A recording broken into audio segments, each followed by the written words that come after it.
I was reviewing a client deliverable when my CEO sent a company-wide email announcing my contract had been terminated. My name is Iris. I'm a senior consultant working on a 2-year contract with a management consulting firm. I've been here 18 months. I specialize in operational efficiency for manufacturing clients. The email came at 3:47 p.m. on a Tuesday. Subject line: Organizational update. I opened it. Effective immediately, Iris's consulting contract has been terminated. Her work on the Davidson account did not meet our quality standards. All client communications should be redirected to internal staff. I was sitting at my desk. The email had been sent to everyone. Partners, associates, administrative staff, clients were copied, including Davidson, the account he'd just referenced. I opened my contract. I kept a copy on my personal drive. I scrolled to Section 8, Termination Clause. Contract may be terminated by either party with 30 days written notice. Early termination for cause requires documented quality deficiencies and written warning with opportunity to remedy. I'd received no written warning, no documentation, no opportunity to remedy. I opened my project files, the Davidson account. I'd delivered the final report 2 weeks ago. The client had sent written approval. Exceptional work, exceeded expectations. I had the email. I had the signed approval form. I also had my contract, and the CEO had just breached it. I opened a new email. The recipient was the board chair. Her email was in my contract under Escalation procedures. The subject line was Contract Termination, Section 8 Violation. I attached my contract. I attached the Davidson client approval. I attached the CEO's termination email. I wrote 3 sentences. I was terminated today via company-wide email. The attached contract requires 30 days notice or documented cause with prior warning. Neither condition was met. I sent it. Then I closed my laptop and waited. 20 minutes later, my access to the company systems was revoked. My email stopped working. My project management login failed. My client database access was gone. I'd expected that. I'd already downloaded everything I needed to my personal drive. My phone rang. It was the office manager. Her name was Linda. Iris, I need to collect your equipment. Can you bring your laptop and badge to the front desk? I'll be there in 5 minutes. I packed my laptop, my badge, my office keys. I walked to the front desk. Linda was waiting. I handed her everything. Do you need anything else? No, that's everything. She didn't make eye contact. I left the building. I drove home. I opened my personal laptop. I reviewed my files, my contract. 2 years, fixed monthly rate. Termination clause requiring 30 days notice or documented cause with prior warning. Project records for the past 18 months. 12 client engagements. All completed on time, all approved by clients. The Davidson account. Final report delivered 2 weeks ago. Client approval email dated last Thursday. Exceptional work, exceeded expectations. We'd like to extend the engagement. I also had email correspondence with the CEO from 3 weeks ago. He'd asked me to reduce my project timeline on the Davidson account. The client had requested a 6-month engagement. The CEO wanted me to deliver in 3 months. I'd sent him an analysis. Reducing the timeline would compromise quality. The scope required proper data collection. 3 months wasn't sufficient. His response? We need to close this faster. The client is considering other firms. I'd replied, I recommend we discuss this with the client. They may prefer quality over speed. He'd written back, just get it done. I'd proceeded with the 6-month timeline. I'd kept the client informed. They'd agreed with my approach. I'd delivered the final report on schedule. The client had approved it and requested an extension. The CEO had terminated my contract 2 weeks later. That evening, I received an email from the board chair. Her name was Margaret. "Iris, thank you for bringing this to my attention. The board will review the matter. I'll be in touch within 48 hours. I replied, "Thank you. I'm available if you need additional information." 2 days passed. I didn't hear from the CEO. I didn't hear from anyone at the firm. On the third day, Margaret sent another email. "Iris, the board would like to speak with you. Are you available for a call tomorrow at 11 a.m.? I confirmed. The next day at 11, I joined the video call. Margaret was there. 2 other board members were on the call, a man named Robert and a woman named Susan. Margaret started. "Iris, we've reviewed your contract and the termination email. We'd like to understand what happened." The CEO sent a company-wide email stating my contract was terminated due to quality issues on the Davidson account. I had not received any written warning. The client had approved the work and requested an extension. Do you have documentation of the client approval? Yes. I shared my screen. I pulled up the client email, dated 2 weeks before the termination.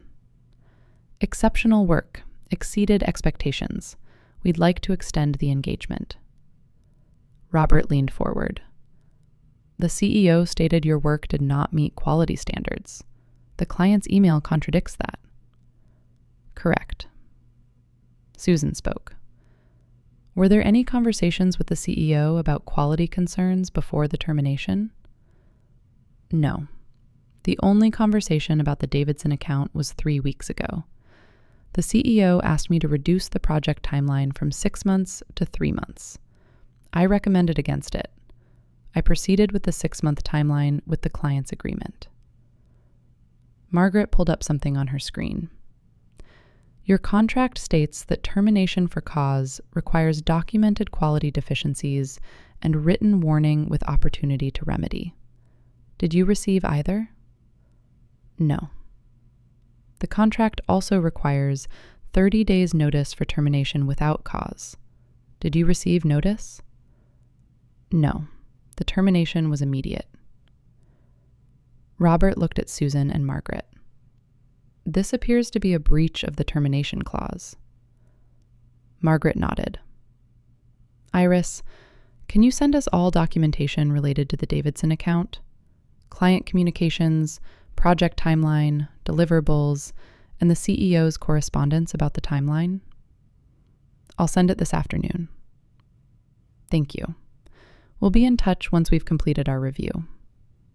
The call ended. I compiled everything. The Davidson project files, the client approval email, the CEO's request to reduce the timeline, my recommendation to maintain the 6-month schedule, the client's agreement with my approach. I sent it all to Margaret. A week passed. I didn't hear from the board. I started looking at other opportunities. I reached out to former clients. 3 responded within 2 days. All 3 asked if I was available for new projects. One was the Davidson account. They wanted to extend the engagement we'd just completed. I told them I was no longer with the consulting firm, but was available for independent work. They asked for a proposal. I sent one. Same scope, same timeline. My independent rate was 20% higher than what the firm had been charging. They accepted. On day 8, I received an email from Margaret. "Iris, the board has completed its review. We'd like to schedule another call. Are you available tomorrow at 2 p.m.? I confirmed. The next day, I joined the call. Margaret, Robert, and Susan were there. The CEO was also on the call. Margaret started. "We have reviewed the documentation. The termination did not comply with the contract terms. The CEO did not provide 30 days notice. He did not document quality deficiencies. He did not provide written warning." The CEO shifted in his seat. "I believe the termination was appropriate based on client feedback." Margaret looked at him. The client feedback we received contradicts that. The client approved the work and requested an extension. She pulled up the email on her screen. This is dated 2 weeks before the termination.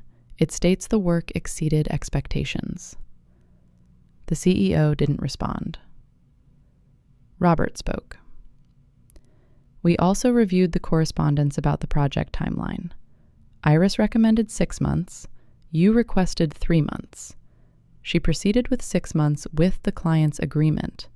The client approved the final deliverable. Susan looked at the CEO. Why was the contract terminated? The CEO paused. The project took longer than necessary. Margaret leaned forward. The contract doesn't allow termination based on disagreement about project approach. It requires documented quality deficiencies. There are none. She closed her laptop. The board has determined that the termination violated the contract terms. Iris is entitled to the 30 days notice that was not provided. The firm will compensate her for that period. The CEO's jaw tightened. Margaret continued. We're also concerned about the public nature of the termination. The email was sent company-wide and copied to clients. She looked at me. Iris, we'd like to offer you the option to return. We'll reinstate your contract for the remaining 6 months. We'll also issue a correction to the termination email. I didn't respond immediately. I appreciate the offer. I'd like some time to consider it. Of course. Can you let us know by end of week? Yes. The call ended. I sat at my desk. I thought about going back, working under the same CEO who'd terminated my contract in a company-wide email. I opened my email. I had a signed contract from the Davidson client. 6-month engagement, independent consultant. Rate 20% higher than the firm had been paying me. I had messages from 2 other former clients, both interested in new projects. I sent an email to Margaret. Thank you for the offer. After consideration, I've decided not to return. I appreciate the board's review and the 30-day compensation. She replied within an hour. We understand. We'll process the payment this week. We'd also like to provide a reference letter confirming your strong performance and noting that the termination was improper. I accepted. The payment arrived 3 days later. 1 month's contract rate. The reference letter arrived the same day. I used the letter in my client proposals. When clients asked why I'd left the firm, I showed them the board's letter. It stated that my contract termination was improper and that my work had consistently exceeded standards. 3 clients signed contracts within 2 weeks, all former accounts from the consulting firm. My independent rate was higher. My schedule was more flexible. 2 months later, I received a LinkedIn message from a former colleague at the firm. Her name was Andrea. Iris, wanted to let you know the CEO resigned last week. The board asked him to step down. Something about contract violations and client relations issues. I archived the message.